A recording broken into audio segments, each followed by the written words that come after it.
Welcome to Deeper Foundations, where conscious building meets personal transformation. I'm your host, Nick Stevens, a builder, project manager, and lifelong explorer of the deep layers beneath the surface of construction and self. In this podcast, we go beyond blueprints and budgets. We talk about sacred geometry, emotional intelligence in the field, healing through hands-on work, and the stories that shape who we are in the trades and beyond. Whether you're swinging a hammer, managing a project, or just curious about the heart behind construction, this space is for you. So let's dive in. You're listening to Deeper Foundations. There's a deep belief in that people want to see something different and experience something different. After spending the time in Peru, I realized the ancients knew something that we had forgotten, and that there was a way to create and build in alignment with the earth through our geometries, our orientations, our portions, and our materials. And I thought, how do I bring this experience back to my community? The three core principles of this structure are: one, geometric encoding, material resonance, and three, energetic alignment. These three beautiful windows here onto the courtyard, those are directly due east. Every morning, that golden light will come in to bathe this space with the energy of a new day. Materials like this are also really grounding, or the wood has a really grounding quality. Clay plaster holds earth memory in it. We've buried crystals in the foundation. That's what I mean by the Codex Home. That's what I call the Trinity. That's the Trinity of proportions. And then it's built with a passive house system. So it's going to have some solar panels. It'll produce all of its own energy. Saving the trees and using sustainable materials. All these things were yeses so that we can show people there's other ways to build. It's been the best decision of my life. It's been the biggest growth experience, not just professionally, but personally for me. There's been a lot of sitting at the dinner table, not just having conversations about what project management is, but how to build and design and manage people and bring, positive energy, and trying to bring that to a construction project. This structure is that story. All right. Hey, everybody. Welcome to another episode of Deeper Foundations. I'm your host, Nick Stevens, and I'm here with my guest, Jeremy Miller of GeoAlchemist Studio.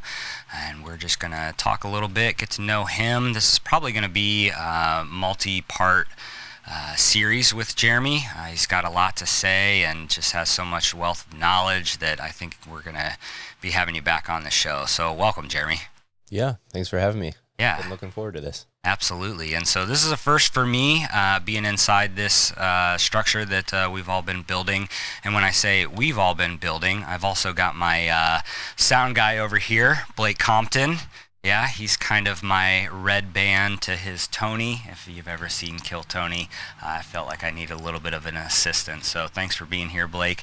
Appreciate all your help with this. Yeah, awesome. So, yeah, right now we're actually just sitting inside the passive house. I may have mentioned it on the podcast before. It's a very special project to the three of us. Jeremy is the architect and kind of like the brains and the visionary behind it. And then we've got Blake Compton, who owns and runs Compton Construction. And this is also his personal kind of carriage house. And me being the project manager, the three of us have really grown together over the last year, from the design process to the estimating to the actual building and manifesting and bringing this thing to life. So it's been quite the journey for the three of us, and there's been so much, learning and healing, and it's just a really beautiful experience. So again, thanks to the both of you for inviting me into your guys' dream and allowing me to be a part of that. It's been very transformational and life-changing for me. Happy to have you a part of it, brother. Thanks for jumping in with us. Yeah, it's been a beautiful process. Lots of growth for everyone, and it's exciting to be where we're at today. And to be sitting in here, it feels really good. Yes, it does. It feels really, really good. Things have been picking up really kind of quickly. All three of us actually just got out of a plant medicine ceremony and came back and just hitting the ground running, and a lot of the big things on the project are moving forward: roofing, siding, interior finishes, so on and so forth. So we're sitting up in the loft area right now, and it'll be really nice to continue to do podcasts up here and see the transformation. This is actually one of my favorite spots in the whole carriage house. It's going to get a lot of custom work, so we won't go into the details now and just let the podcast kind of speak for itself and watch the transformation. So we're going to get into this little card game that I've brought into Deeper Foundations podcast. It's called Let's Get Deep, and it's inspired off of my friend Blake over here. He's always kind of doing icebreakers and pulling out cards, so it inspired me just because it's called Let's Get Deep. And so yeah, I'm just going to pull a card, and Jeremy and I are going to kind of riff back and forth, kind of get the nerves out of this podcast, and then we'll dive into learning about who Jeremy Miller is. Right. All right. So there's 3 different categories. There's deep, the icebreaker, and then deeper. You got on the top card here deep, so we're in the middle of the road, so we won't get like too crazy with it. But all right. Ooh. Do you have or would you get any piercings on your body? I've got no piercings. You've got no piercings. No piercings, Oh, yeah. all right. Well, Yeah. that's a kind of a personal question. Could be anywhere. Would you ever get a piercing? Maybe. It's not something that's been on my radar, but Okay. if life presented me with an opportunity, I would consider it. Yeah? I would consider it. I would honor my inner authority response. Mhm. I wouldn't just, pass it out from the get-go, but Sure. I can't say I've ever had the vision or internal desire to receive a piercing. Yeah. But I'd hold it in the field of possibility and see if anything was a yes for me. Yeah. Yeah. I think that's what I've loved about you the most is that you really tap into this like inner authority about yourself and like really get into your body and like really feel into whether it's a full body yes or a full body no. Something that I've learned from you over the years, and we can kind of correlate it to the question that's coming up is, do you have any piercings? And I've had a lot over the years. I've had a Prince Albert, I've had nipples pierced, I've had tongue pierced, and I think if I kind of incorporate what you're talking about with listening to the inner authority. Some of those decisions were not based on inner authority. It was impulsivity. So yeah, it's, kind of getting a little personal with some of those piercings there. But thanks for being vulnerable and, talking about possibility of maybe getting a piercing. I'm trying to like look at you and kind of gauge on what would look good going through the septum and the nose and eyebrow. I don't know. What are you seeing? Kind of like there's this like I don't know, not dive deeper with Jeremy, but like I don't know. I see like a nipples. I see something that's like not visible, and like a little bit of surprise. Yeah. What do you think, Blake? A little bit of surprise. Yeah. I think if I took my shirt off and there was in my nipples, that'd be a big surprise. Yeah. It'd be a big surprise to me if one day I took my shirt off and my nipples were pierced. Whoa, where did that come from? Blake saying lip. Blake saying like a lip ring. Yeah. All right. Well, let's get into a little bit more serious part of the conversation, and so I've brought Jeremy in not only because he's the architect of this beautiful passive house and has so much to say about it, but really this first part of the series is going to be just talking about who Jeremy Miller is and getting to know you a little bit more, and then we'll kind of lead into, sacred geometry, what inspired you for this passive house, and go from there, man. So yeah, tell me and tell the world who Jeremy Miller is and how you got to where you're at today, this podcast, in this house that you designed, and the floor is yours, my friend. Okay, yeah. Well, suppose kind of like the title or description that I've been using is a multi-dimensional designer. Mm-hmm. And that's something that came to me during my time living in Peru. And it's been an interesting journey for me to understand what multi-dimensional means and also to understand what designer means. And I think both of those words have continued to evolve and like deepen my understanding of life, which has been really beautiful. Yeah, and so I grew up in Ohio. I was born in an Army hospital in Texas. My dad was in the Army, Okay. but he got out of the Army a couple months. I think they moved back to Ohio just a couple months after I was born. So I didn't really grow up in Texas or didn't really grow up in an Army environment, but moved back to Ohio. Both my parents were from Northern Ohio. And so I was born or raised east of Cleveland, up by Lake Erie.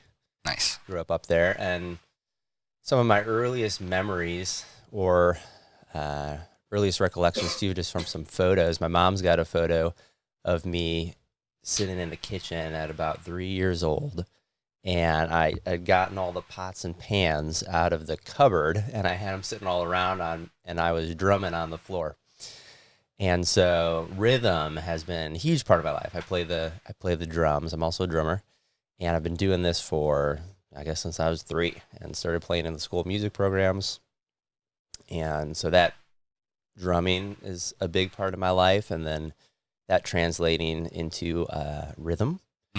And I think rhythm for me is huge. It's a bridge. It's a part of the multidimensional design process. It's part of architecture. It's part of design. It's part of my daily life, and I think it expresses most purely and sometimes most joyfully through drumming. So that's been a big part of my life too, and that's a big part of who I am. And though I don't practice regularly these days, it's just been such a part of my life that I feel like I could always jump in, and it's one of my favorite way to communicate with other humans, playing music with people. Yeah. It's a language that I really enjoy, and it brings me a lot of joy, and it brings out a lot of joy. So that's a big part of who I am. And then also when I was really little, just had a full-on love for Legos, and then this other child's building toy system called Connects. Did you ever have Connects? I never had them, but I had friends that had them, so I was familiar. I was more of like a Legos guy growing up. Nice. Yeah. I had both, and I loved both. And Connects was really cool because you could make things like cranes and roller coasters and Ferris wheels. And Yeah. I wanted to design those types of things when I was little. I loved roller coasters. Yeah, you were just telling me that story the other day that Yeah. you like really got into that, and then you had Roller Coaster Tycoon or whatever the Windows 95 game was. You could Ultimate Ride. Ultimate Ride. That's Yeah. what it was.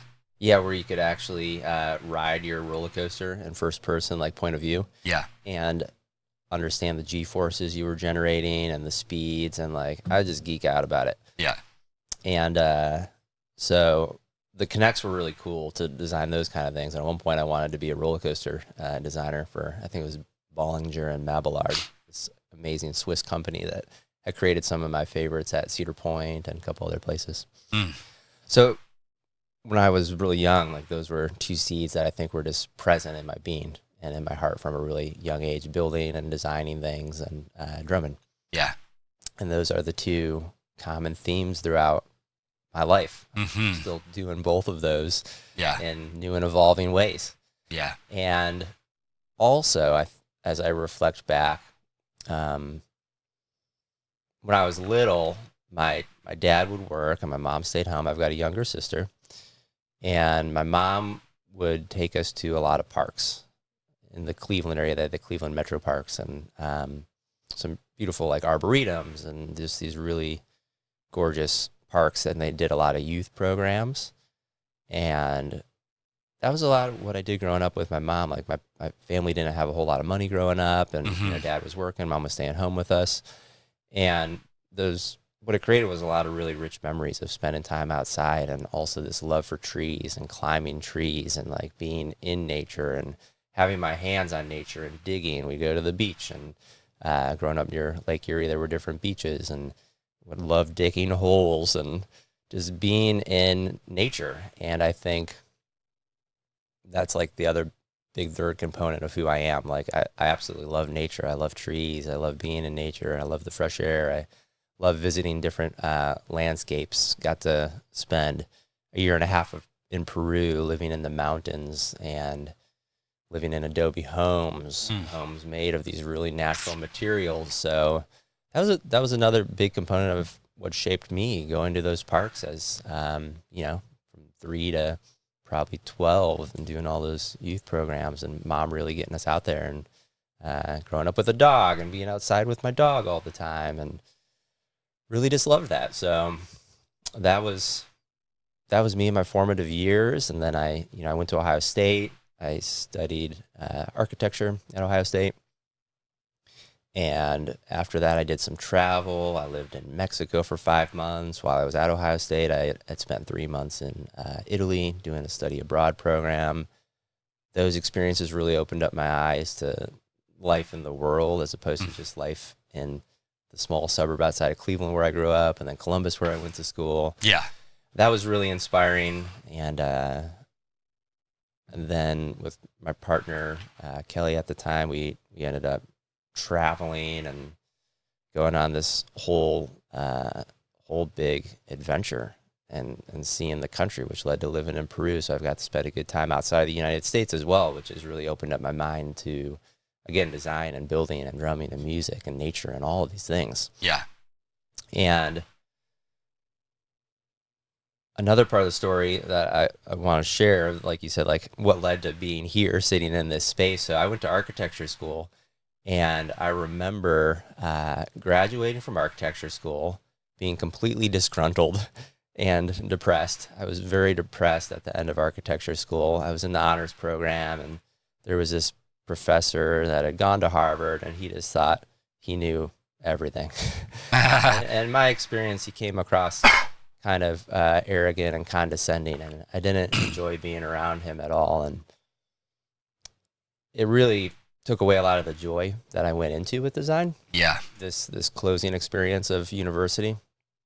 And so also at Ohio State, I learned a lot about history and theory and conceptual design and digital fabrication, and these techniques that didn't imbue me with any knowledge about how most of the structures are built in our culture. Mm-hmm. So I remember coming out of architecture school, and my parents took me over to visit some of our family friends, and they were like, "Hey, Jeremy's fresh out of school. We want to do a bathroom addition. Like, maybe this would be a good opportunity for Jeremy. It's a small project." But I had no idea. I had no knowledge for how to design a bathroom or a small addition for a conventionally built house. Yeah. No experience of that whatsoever in school. And so I said, no, but if you want to pay me to tell you about Pope Sixtus V's Baroque plan of Rome, I could do that. And so what that led me to understand was like, oh, I know nothing about building. I don't know anything about building. And I don't really know anything about designing the structures in the way that we build here. So I was like, man, I'd really love to Interesting. work for a builder. And then I worked a couple odd jobs when I got back from Mexico, played in a band one summer, and then 2011 moved back to Columbus, and I had this thing like, I got to work for a builder. I got to learn how things actually get built, because I don't know that. And where am I going to learn that? Well, I'm going to learn that working with a builder. That's what they do.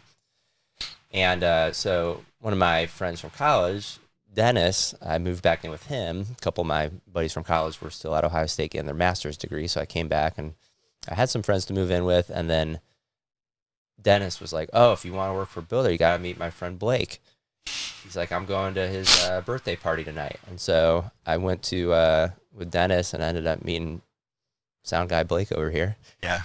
And I was like, yeah, I think I just need to work for a builder for some time, because I don't know the first thing about how you actually build like a house or a bank or any of these things that we're doing. Mm-hmm. The typical way of building, or the common practices of building here. And Blake I remember at the time he was working with his dad, and had shared, oh yeah, like, well, if you're willing to intern and, volunteer some time, I'm sure it'd be an easy sell for my dad. Let me talk to my dad. And then 2 months later, he called me back. I was like, hey, you still interested in learning how to build or learning about construction? I was like, yeah. He's like, cool. I'm starting my own company. Come on along. Nice. And so... What year was that, Blake? 2012. Okay. 2012, yeah. And so I like to say my job was sweeping floors and unlocking doors because I still didn't know what I was doing. Yeah. But they had a project working on a renovation for like a physical therapy rehabilitation group called NovaCare, and we're rebuilding a pool area. And so I would sit on the job site and I still didn't know what I was supposed to do. So I would sit there and like read the Yoga Sutras or meditations by Marcus Aurelius and watch the guys work and just learn by watching them work. And then I'd make sure the job site was cleaned up at the end of the day. And Yeah. I would make sure the door was locked or open in the morning. And if there was a problem, all I knew was to call Blake or Harold because I didn't know what to do. Right. And That's what I've been doing for 6 to 12 months. Blake, oh my gosh, what's happening? I don't know what to do. And he's just like, just calm down. Yeah. Everything's going to be okay. I'll take care of it. So yeah, I'm not surprised that you got yourself into that position with this wonderful person to my right over here, and then his father when he was with us. Just two outstanding men that really like take on so many different people. Different times in their life, and so for Blake to recognize you as a person and maybe not necessarily have like the building experience, I think Blake probably saw something in you that maybe you didn't see in yourself, and I know that he's done the same for me over this project. And yeah, to kind of take it back, you were talking about drumming and all that, and it kind of had this thing come up where you're talking about how you didn't make a direct connection with like your architect teacher or professor, and you are somebody I've gravitated towards you because you walk to the beat of your own drum, and I think that's why a lot of people are attracted to you, because you're Jeremy, and you have this knowledge and this wisdom about yourself, and you just rock it. And some people don't understand it, they don't see it, they don't know, but like they're still pulled towards you. And the more time I spend with you, the more time I just see this man that walks to the beat of his own drum. And when you're hitting that drum real hard and getting louder, more people are just like, what is this guy saying?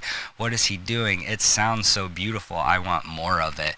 And so yeah, it's I feel like listening to your story and knowing who you are, you've really embodied that, and stepping more and more into it every day, especially with regard to sacred geometry and whatnot. But in this new house that we're building, the Codex Home is what you've called it. And yeah, so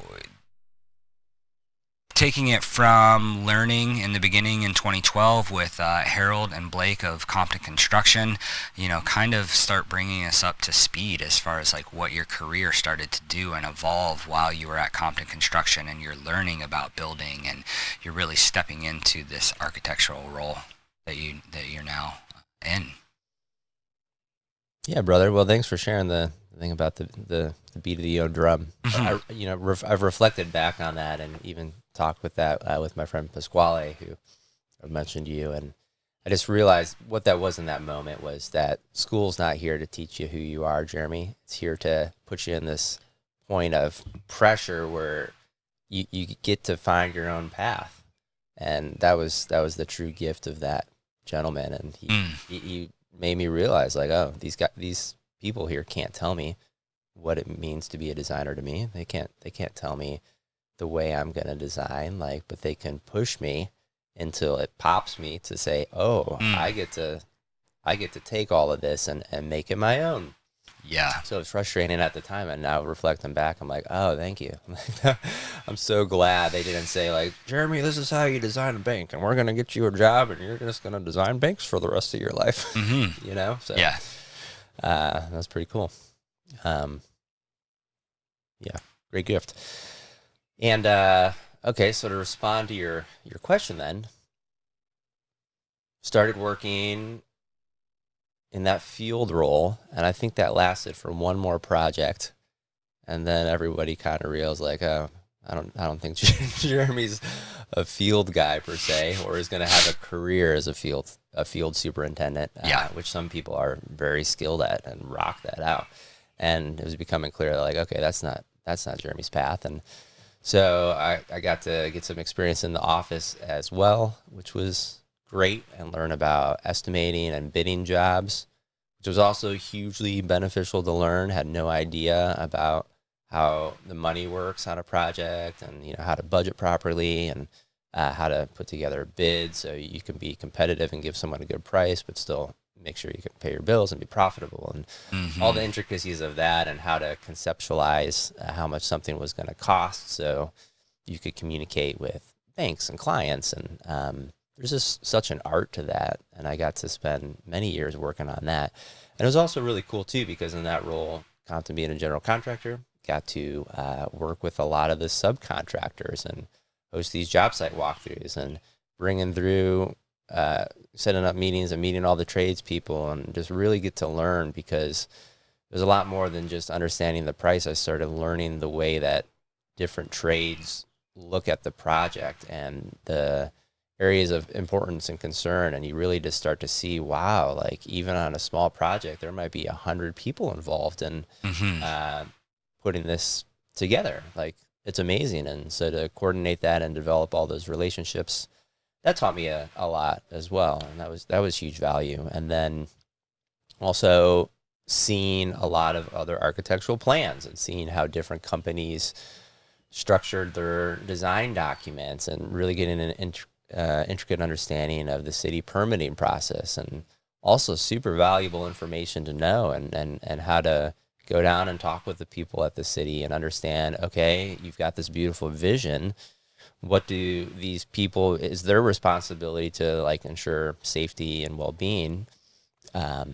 What's their perspective on it? How to go down and talk with them, how to go down and argue a case, or to paint a pictures, to give them an opportunity to be supportive rather than coming in and being combative, like, oh, the city doesn't want to let me do what I want to do. Well, wait a minute. What if I could communicate them in a way that they understand where the heart's at, and where the project's at, and where the team's at? And what if the city was collaborative as well? And so I just learned a lot of really valuable lessons there. And then on small projects, started having the opportunity to do some design work after having seen different projects, and starting to understand how a drawing set comes together, and started working on design for small projects, and did that for a couple years. And then in 2016, I had been just following this guy, Tim Ferriss. You ever remember Tim Ferriss? Did he have the 4-hour work week? Yeah. Yeah, okay. I know who you're talking about. Mm-hmm. Yeah, and so I got really inspired by Tim. He had this really great podcast. Listened to a lot of his podcasts, probably from 2014 to like 2017, 2018. A lot of really interesting people. Mm-hmm.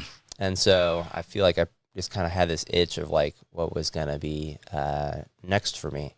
And in the book, Tim was talking about having more control over your time, and how to, the 4-hour work week's like, well, what would it look like if you can create this experience for yourself where you could generate an income without having to work 40, 50, 60 hours a week, to free you up to do other things, to travel, to make more projects, to have this freedom of time, right? Yeah. It's all about this freedom of time.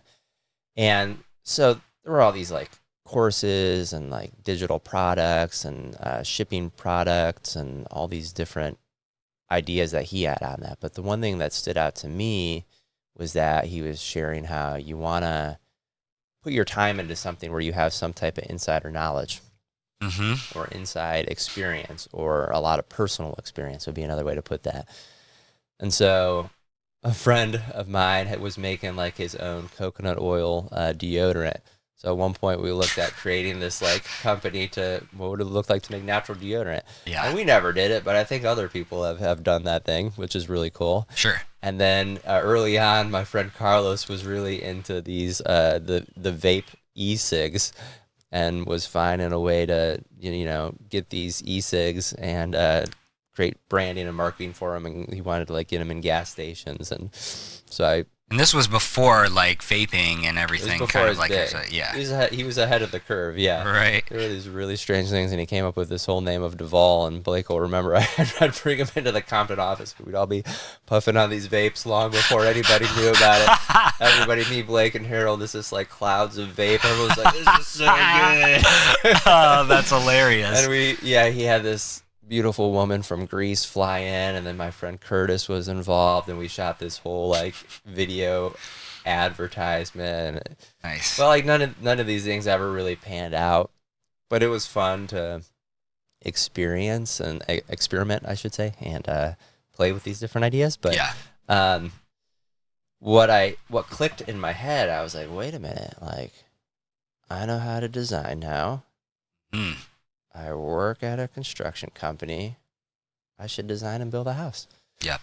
And I was living in For yourself? For myself. Oh, cool. Yeah, for myself, and figured that would be another great step because Compton was doing a lot of like renovation work and that sort of thing. So I was getting to experience that, but hadn't designed anything new and had it built.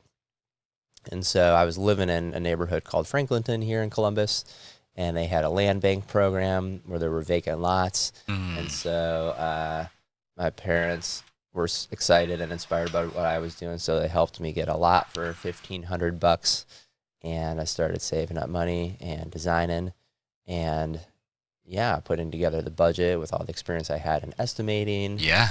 And Blake helped me learn about the zoning process, and went in front of the area commission for the first time and got the home approved, and met with a couple other architects and designers to get some feedback on what I was doing, and talked with everyone in the Compton office and put together this simple hyper economical house, because also at the time the values were very low in that neighborhood, and so could only do so much because maybe I could have afforded a little bit more as a loan, but the bank wouldn't offer that loan value. So sure. It was an exercise in also being really, really economical while also creating some interesting space. And I had this double height space and like this single slope roof, which created a partial second level and the additional bedrooms. And I was playing in a band at the time, and so I designed the whole rear as sound isolating wall assembly. And I had this big like 450, 500 square foot room with no parallel surfaces to eliminate standing waves, and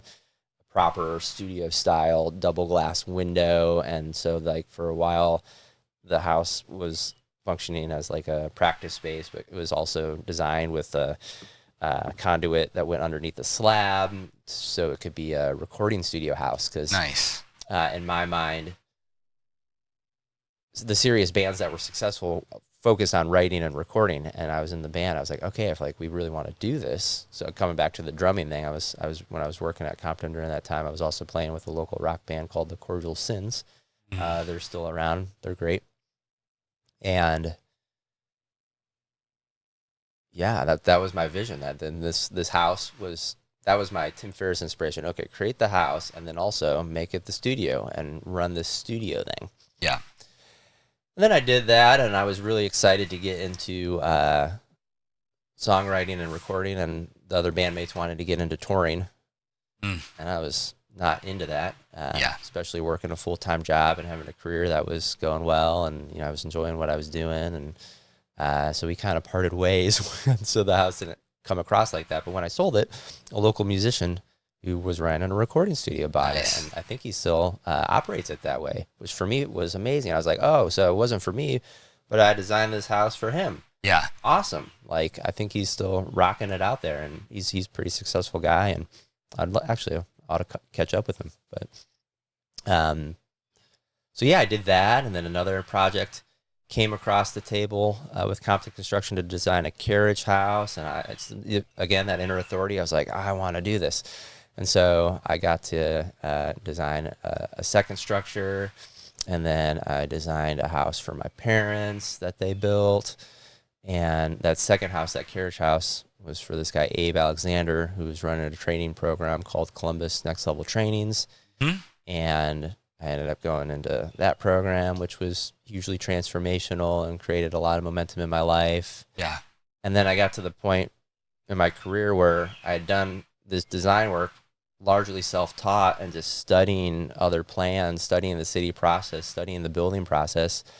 And I felt like I got to this point which was about as far as I could go, but I had this desire in my heart to continue to improve and develop my skills as a designer. And so I ended up departing and becoming like kind of self-employed, contract-based. Yep. So I was still able to do some of the estimating and support the Compton team on that side, but then that freed up some time, and I worked with another architect named Chuck Peros. Okay. And I collaborated with him on projects that Compton was building, and I got to learn a lot from him, just about process and design, and it was the first time I was actually worked with another architect.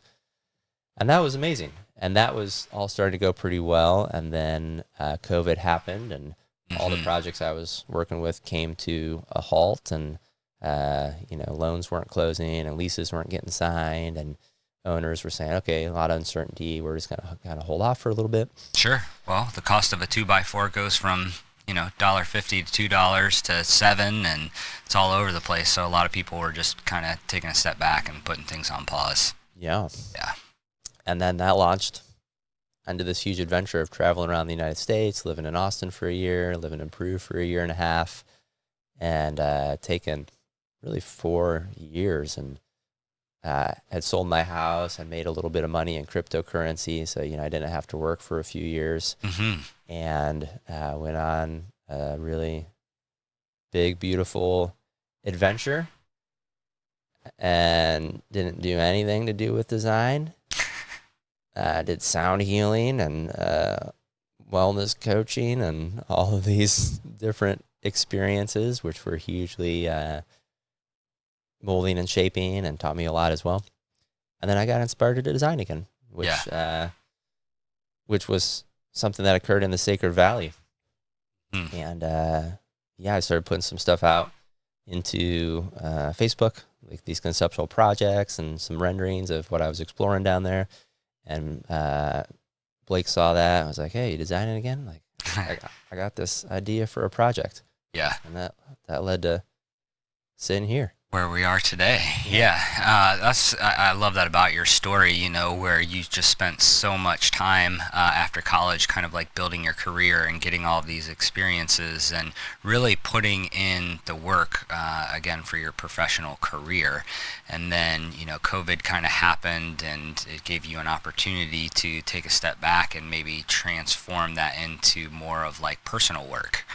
And it really has elevated your game from when you were doing stuff with Compton Construction and, designing your own home and designing some of these like banks or restaurants or whatever it is, and then taking a step back and really going inwards with Jeremy and, diving in, looking at yourself, asking yourself, what do I want to do? And so just like leveling up to this point where you're spending a lot of time in Peru, in the Sacred Valley, again, doing that personal work, whether it's sound healing or plant medicines, and just being in such a beautiful, magical place that has this energetic feel to it, really just kind of brought you to that next level. And to kind of tie things in with, Blake and Jeremy have known each other since 2012 or around that time. My friendship with Jeremy didn't really start to blossom until about this time last year.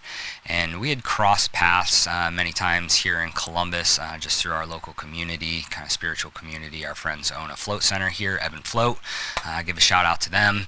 And yeah, we would just cross paths. We'd be doing a sound healing, and I'm like, oh, who's this kind of this like really eccentric guy? Like I couldn't necessarily make a connection, and he's just, again, walking to the beat of his own drum and literally playing drums in Ebb and Float, and just kind of hearing his story from mutual friends. And I'm like, oh my gosh, he like works for this guy Blake Compton, and I also know him. And now all of a sudden he's like traveling around in a van or an RV, and then he sells his house, and then he goes to Peru. I'm like, who is this guy? I'm like, super cool, following his story. And what ended up happening, and I'll kind of tell a funny little story, but his partner at the time, Kelly, last summer invited me out to do a nude photo shoot at their house. It was this artistic photo shoot that she was doing for some marketing or some, things for her salon and whatnot. But I remember meeting Jeremy, and we're sitting there nude on this couch, and we're just like got this like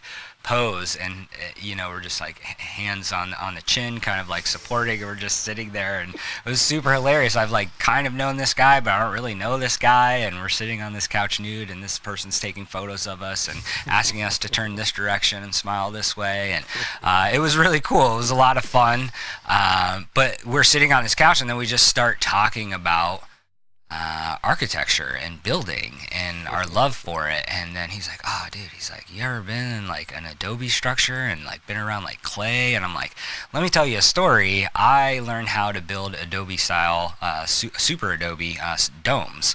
So then we were just like, like it's so crazy to be in these spaces, and you feel so hugged and supported by Pachamama, Mother Earth.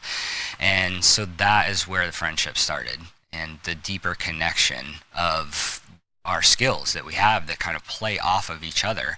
And so we started meeting once a week and started to talk about what it would look like to build and design with Adobe in mind, and trying to bring that to life through a dome. We don't know where that's going to happen, when it's going to happen, but I know it is going to happen. But shortly after, him and I started hanging out and talking and manifesting kind of this life or this career that we wanted to have. Blake called us both up, and he was going through some stuff with Compton Construction. Said, hey, I just need you guys to come in, fill some shoes for a little bit, see what happens. And at this point, Blake and Jeremy had already been, I don't know, maybe like 6 months, 12 months into this carriage house design process. Probably like a year and a half. Year and a half. We had started when I was still living in Peru. Gotcha. Yeah. Gotcha. So you're doing all this personal work, you're getting all these crazy downloads, and Blake's wanting to work with you. He's seen all the stuff that you're putting out online, and it's like, it's not just designing a bank, it's not just designing a restaurant. Like, there's something special here. And so inviting you to build this really like almost a sacred temple for Blake on one of his properties, adjacent to his house here in Columbus. And it really just opened up this opportunity for you to like fully embrace this side of architecture that isn't actually really talked about. I don't think there's not very many people doing it. And what I mean by that is like really incorporating sacred geometry and being intentional with how we're building these structures. And the challenge for me as project manager has been to how to convey that to all of these contractors that have been working in this industry for so many decades without this knowledge or without this awareness. And what I found later on in the project was the best way to describe it to somebody is like, okay, just put your mindset in the way the Egyptians built the pyramids. And there's all of this like thought that goes to like the angle of the pyramid and aligning it with this and grids, and then they start getting it that there's all of the numbers mean something, and so this great architecture. I think we over the years have just got into this mindset of this is how we build things, we built it this way, and there's no other way to do it. And so when you start incorporating some of these really beautiful things that Jeremy is doing, everybody's just kind of like scratching their head as to like why, but that breaks up the monotony of construction, and that's what Jeremy does as the architect, and what he's fully embracing. So getting to know Jeremy Miller, this is going to be repeated episodes, repeated guests on this show. So I don't know, is there anything else that you want to share about this project that we're working on? I don't want to get too deep into it because I feel like that's a whole nother episode in itself, probably 2, 3, 4, and that's what I'm going to love about this process and learning with you, is diving deeper into what this Codex Home, this passive home, is for all of us, and the healing and the elevation that's come from it. So I guess maybe ask you, like, what inspired you? What do you, this being kind of a prototype home for this concept of incorporating sacred geometry, Is there anything you want to talk about it, share about it? Oh, you know me. I got a lot to say. Well, to honor where I feel like you're taking these things. Yeah. What did I say? To honor where I feel like you're taking things. It was born out of an intention in Peru. You know, living in Peru, in the valley, dry season, wet season, in the tropics, also at elevation in the mountains, Amazon rainforest on the other side of those mountains. What that creates is an incredible climate. 70 degrees more or less in the dry season, maybe around mid 50s to 60 during the wet season, and maybe 30s in the evening in those wet season, and more around 40, 45 in the evenings during the dry season, right? So much smaller range of temperature than you experience here in Ohio, where we'll have 94 degrees next week and we can have 0 degree days. Yeah. So that type of environment lends itself very well to adobe construction, which works with thermal mass and works with the natural clays and natural wood timbers, and you don't need to have an HVAC system. It was the first time in my life I lived in a house without an HVAC system. It was profound. I was like, whoa, this is so cool. I like cold weather too, so when it gets cold at night, just a nice heavy blanket. You don't need to heat the house because by 9 o'clock it's nice and warm, and then the adobe warms up, and then in the evening it stays really nice and has a beautiful feel to it. And for me, living in those adobe structures in the time in Peru was so profound because it went in tandem with all the personal work I was doing. I was working with a guide. Her name's Anita. She's incredible. She's an incredible clear presence and incredibly perceptive channel, and beautiful communicator, very direct, but super loving. And I was having profound evolutionary experiences with her on my path, and all this creativity coming online. And that was in tandem with living in these adobe homes. And I realized in the adobe homes, like, I was getting incredible sleep. I felt peaceful mentally. I felt my nervous system felt calm. I felt emotionally well and balanced. Again, these things are going in tandem, right? This travel experience, working with this amazing guide. Yeah. And so, but I knew the house was part of it. It wasn't just that I was working with this amazing person and having all this growth and in this process that was really generative for me. It was also the home was playing a role. And that became very clear to me. And so understanding all the finer details of like the rounder corners and the proportions, and like understanding the orientations of those structures, understanding what it was like to live in this house that had this really beautiful temperature, and just the feel of living in those walls with that mass, the quiet, the peace. I got really inspired. I was like, how would I bring this sort of experience back to my community in Ohio and our climate? Because we have 4 seasons here. I love the 4 seasons, but how do you bring that quality? And so that was the initial seed inspiration for this project. And what it led me to was the passive home. And from the 60s and 70s, and maybe even earlier, but I know for sure in the 60s and 70s, because one of my friends, Pasquale, he's an architect, he's 75, and he worked on a lot of the code and technical stuff to get this passive solar stuff into the building code and into the tax incentives and all that kind of side of things. And so I know they've been doing it since at least the 60s and the 70s. But then in the 80s, the Germans put together this engineered system of the passive house, which is super insulated, airtight, high performance windows and doors, continuously ventilated, and it's all electric with solar panels. And when I saw the super insulated part, I was like, boom, there we go. There's like that experience in our wood framed construction of getting that mass experience of a wall.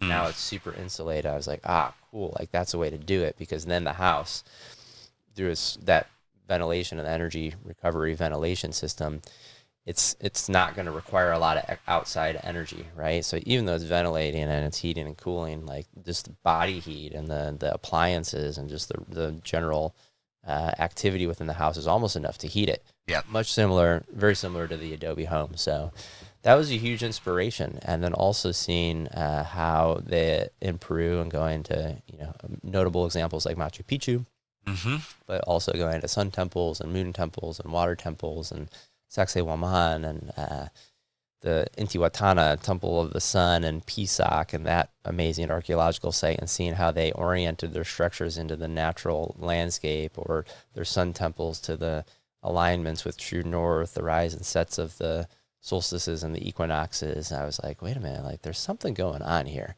And so that also was a huge inspiration. And so I know we'll talk more about it because there's a lot baked into it, and that Codex Home, but like that Codex is like the manuscript. It's the book. It's the bounded pages. That's the Codex, is that like repository of knowledge. And for me, that's how I experience ancient structures. They're not just shelter. They're not just enjoyment. They're not just pleasure. They're not just protection. They're also repositories of knowledge. And they're there to connect us to space and time. And so then I started exploring how to bring that whole layer in, and that's what's baked into this thing. That's awesome. Well, I'm looking forward to diving deeper in all of this with you. I think there's going to be hours upon hours as this house comes to a completion, learning more about you and your process and all of the knowledge that you've acquired and kind of downloaded. And one thing, to kind of close this out is just to see somebody who's talking about Jeremy, marching to the beat of his own drum, to have, someone else who sees that and recognizes that and allows that process to unfold. That's what this carriage house is all about. And I think Blake saw that within you. And he's also another man that has this ability to listen to his inner authority and, kind of just find the peace within the chaos in this environment, and take the risk of doing something that is completely different, is so, I don't want to say out there, but just so different from the norm. And to have someone who's like willing to take that risk on and let someone else like bring their vision to life is how this magic is unfolding with all of us. And so big thanks to Blake for opening himself up to that. And we'll end up doing an episode with Blake to kind of dive into Compton Construction a little bit more, and how him and I met, and him inviting me into this, and then probably an episode with me on how this has been a really big healing experience. There is so much to talk about in this, and Jeremy bringing this vision here, the project has been so healing for all of us. And I think that that's what is so magical about this project, is there's all these like little subtleties that not everybody is aware of and notices, but Blake and I know kind of what's going on in the background, and every person that has stepped foot on this project, whether they know it or not, has gone through their own healing and transformation. And so I think as we finish this thing up over the next couple months and start inviting people into this space, it's also going to be really beautiful to watch and witness everybody's reaction and how their process unfolds as they're staying in this structure. And this being kind of the first of its kind of GeoAlchemy Studio, it's just been a blessing to be here. So thank you, Jeremy, for coming on Deeper Foundations podcast. And yeah, man, I just look forward to growing with you and sharing your story with the rest of the world. Thank you, brother. It's been my pleasure. Really look forward to watching you evolve, and I appreciate your questions and creating this space for us to all have this conversation. And it's just really beautiful to watch you do it. So grateful to be a part of it. Sweet, man. Thank you so much. And stay tuned. We'll have plenty more episodes where we dive deeper in with Jeremy, and we'll see you on the next one.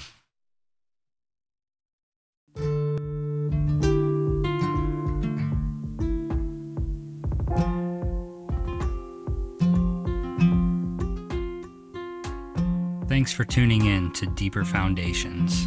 If something you heard today resonated with you, share it with a friend. Leave a review or reach out. I'd love to hear what's landing for you. Until next time, keep building with intention, stay grounded, and remember, the deepest work starts from within. See you on the next episode.